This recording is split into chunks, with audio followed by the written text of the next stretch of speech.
Hello dear students, today we are going to start the next chapter from section number 2. Chapter number is 9. The name of the chapter is ray optics. So what is the ray optics? In the chapter we are going to study about the phenomenon such as reflection of light, refraction of light, total internal reflection and some optical instruments. So first we start with the chapter. The first topic is Cartesian sign conventions. This topic we have already discussed in your previous year, that is in 10th standard. So the chapter number is 9. Name is optics. So in the last year, in the 10th standard, you have already done with the sign Cartesians which are used while drawing the ray diagrams in a light. So what are the rules? If you consider the one example, for example for the concave mirror, what are the sign conventions? If you consider the concave mirror, then what is the first rule? The object is always placed on the left side of the mirror or the lens. So I will consider one point, there is a pole. So object is always placed on the left side. So the light is always incident from the left side to the right side on the lens or the mirror. Now what is the second number rule? All distances are measured from the pole in a mirror or from the optical center in a lens. All distances up, down or left or to the right side are measured from the pole. This is the rule number 2. The distances to the right side of the pole or the optical center are considered as positive. Distances to the left side of the pole or the optical center are considered as negative. This is the rule number 3. And the last rule is all distances above the principal axis are considered as positive and all distances below the principal axis are considered as negative. These are called sign Cartesians which are used while drawing the ray diagrams for any mirror or for the lens. Now the next topic is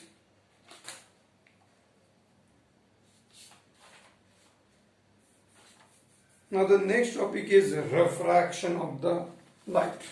What is the refraction of the light and what type of the formula we can consider for the refractive index? What is the refraction of the light? Suppose I have one glass surface. I'll take the example of the glass slab. So glass slab is a one type of the optical instrument or it is a optically denser medium. I'll take one example, another medium as air, or the first medium is the air and the second medium is the glass. What will happen if the light is incident from the air to the glass medium? So when the light is passing from one optically rare medium or one transparent medium to another transparent medium, light changes its direction. Change in direction of light when the light is passing from one transparent medium to another is called refraction of light. So while passing from air to glass, so from one transparent medium to another, light changes its direction. Again from passing from the denser medium to rare, again it changes its direction. So this is called refraction of light. When the light is passing from one transparent medium to another, it changes its path. This is called refraction of light. So here we can draw the normal. If we draw the normal, then what is the angle of incidence? The angle between incident light and normal is called angle of incidence. The angle between refracted light and normal is called angle of refraction, and the angle between emergent light and normal is called angle of emergent. So in this case of the refraction, what will happen if you consider the Snell's law? Then what will happen in Snell's law? Sin I upon sin R. So angle of incidence to the angle of refraction. the sine of angle of incidence to the sine of angle of refraction is constant, and this constant is called refractive index of the material. This constant is called refractive index, and it is denoted by n. So this is the one formula. This is the first formula for the refractive index. In the same manner, how can we define the another formula for the refractive index? The refractive index also can be defined as velocity of light in one medium to the velocity of light in second medium. So in this case, the first medium is the air. So the velocity of light is denoted by v1, and in the second medium, that is in the glass, the velocity of light is denoted by v2. So the ratio of v1 divided by v2 is also called as the refractive index. But what will happen if the out of the two medium, the first medium is the vacuum? Suppose the first medium is vacuum. In that case, the velocity of light in vacuum is constant, and it is denoted by letter C. So what will be the change in this equation we can make? So N is equals to C upon V. So instead of writing V2, we should write it as a V. And in the first medium, obviously the velocity of light, of course, is denoted by letter C. So refractive index is given by C upon V. And this type of the refractive index is called absolute refractive index. So this is the second formula for the refractive index. I'll take one more example. Suppose if you are standing aside the swimming tank, and if you are looking down into the swimming tank, what will happen? The actual surface of the actual bottom surface of the swimming tank is comparatively, seems to be less deep than it's actually.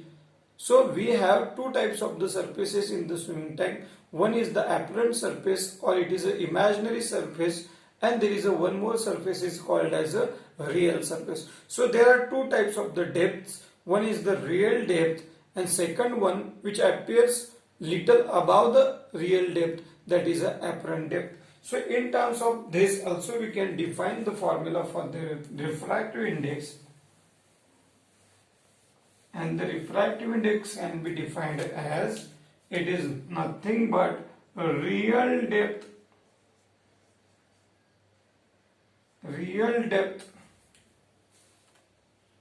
divided by apparent depth. Apparent means imaginary depth. Real means original.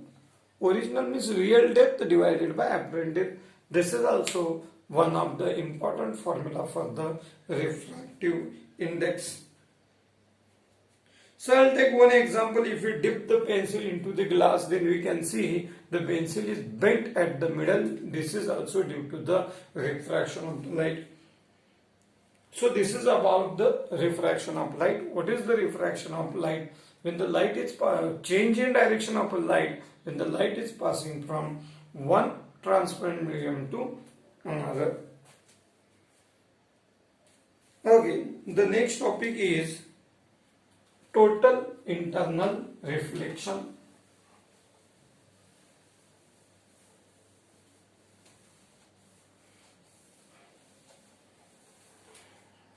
What is the next topic? It is total internal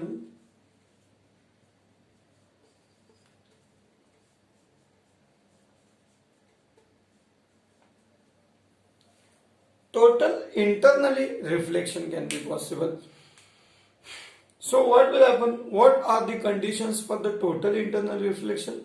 There are two conditions. The first condition is light must be passing from optically denser medium to rare medium.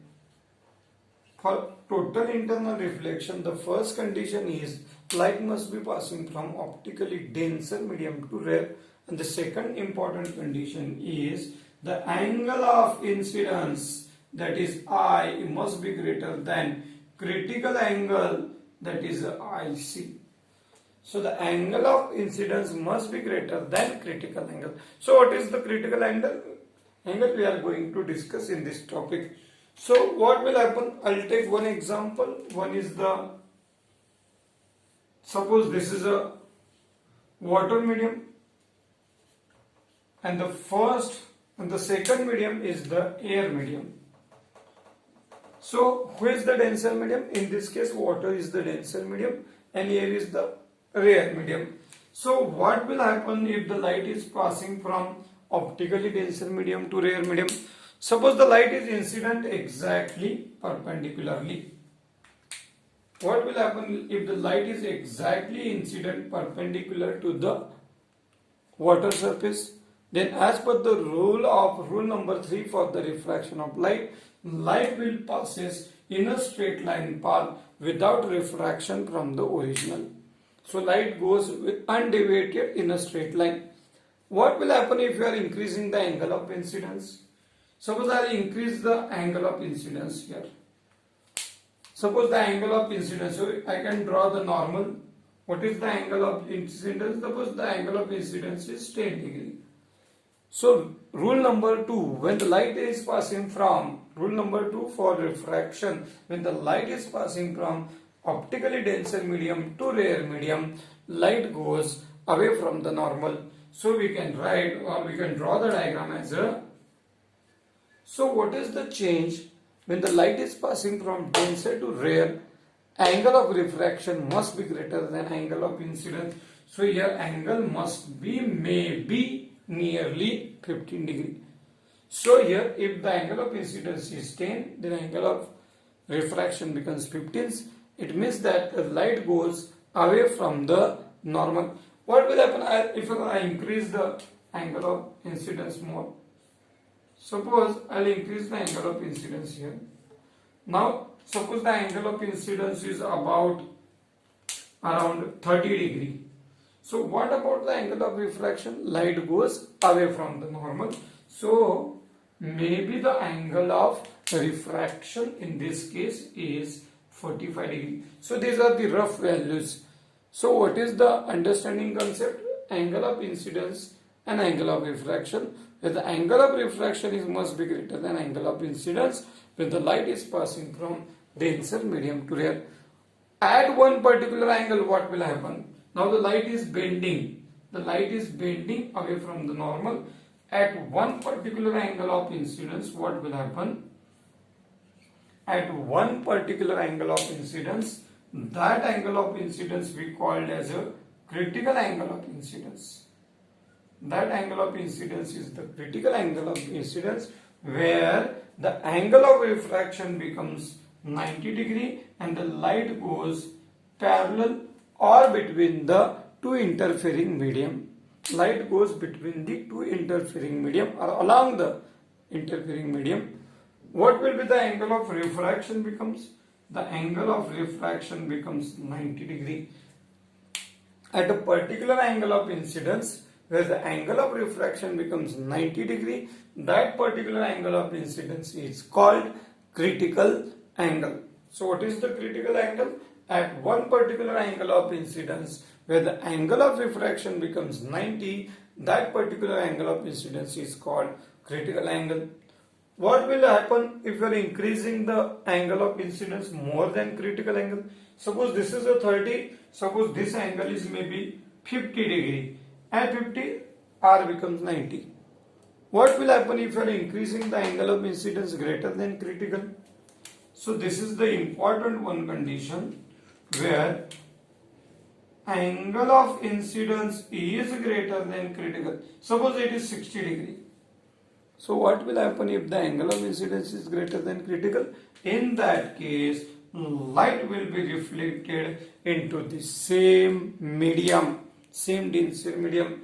When the angle of incidence is greater than critical angle, when the angle of incidence is greater than critical angle, light reflects into the same medium. This is called total internal reflection of the light. So before starting the topic, I have written here two conditions for total internal reflection. What is the first condition? Light must be passing from denser to rare. So here the water is denser and here the rare. So light is going to denser to rare. So the first condition is satisfied, and for total internal reflection, the second condition is angle of incidence must be greater than critical angle. And in the last case, we have already seen angle of incidence is greater than critical angle, light reflected into the same medium. This is called total internal reflection of light. So this is about the total internal reflection. This is one of the important topic. So for the total internal reflection, we have two different examples. I'm going to consider one example for it. That example is very commonly used material, that is called optical fiber.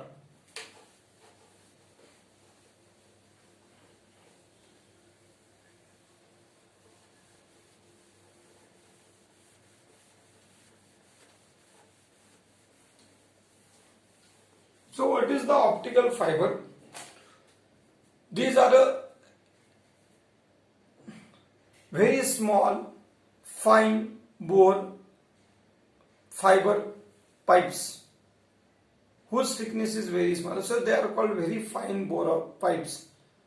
What will happen? They are having two types of the material. So I'll consider one example. Suppose this is an optical fiber. This is having two materials. One is the internal part and second one is the coating. So there is a coating. So what is the name of the two parts? The internal part is optically denser one. The name of the internal part is core.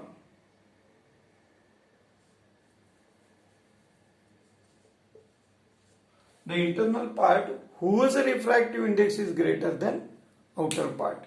That part is called core, and the coating which is given to the core is called cladding. The coating which is given on the core is called cladding. Now what happens if the light is incident here? If the light is incident, so the refraction is take place here, and due to refraction direction change, here at one particular point we can draw the normal. Suppose or if the angle of incidence is greater than critical angle, what will happen? If angle of incidence is greater than critical angle, light reflects into the same medium. Again what happens? Again happens here, the angle of incidence is greater than critical, again light reflects in the same medium. So this way number of times total internal reflection of light take place, and finally the light emerges out of the optical fiber. So this is the optical fiber where it is having two different parts. One is the internal part called as core, which is optically denser one, and comparatively the second part is the core with the coating which is given to the core is called cladding, and it is comparatively than that of the core, it is a rare medium or whose refractive index is less than core. So there are two conditions for total internal reflection. The first condition is light must goes from optically denser medium to rare. So the denser medium is core and rare medium is cladding. And the second second condition is angle of incidence must be greater than critical. In that case only the total internal reflection take place. So by using both conditions we can make it possible the total internal reflection in case of a fiber. That fiber is called as a optical fiber. So this is about the construction and working of the optical fiber. Now what are the uses of the optical fiber? Now in the recent times the optical fiber is comparatively used in large proportions. So what are the advantages? The first advantage is broad. It has a broad bandwidth. So at a time we can pass more than 9,000 channels at a time we can operate in a single optical fiber. So the bandwidth is very large. And the second use is it is a electrically non-conductive, so you cannot pass the current through it. So it is electrically non-conductive, so it cannot pick up the electromagnetic signals in it. Now the third one is attenuation loss is very small. Attenuation means loss of strength of signal. In this case, there is a chances of losing the signal is very less. Then the next use is it is a electrically insulator, so no issue with the ground, loops, metal wires or lightning. There are no any metal wires, so it is completely insulating material. The next is theft prevention. There are no used copper or metal wires in it, so there is no, it is a completely prevention from the theft. And next is security information. Internal damage can easily we can check, or there is a very less possibility of damage internally. So these are the uses of the optical fiber, and this is the one good example of the total internal reflection.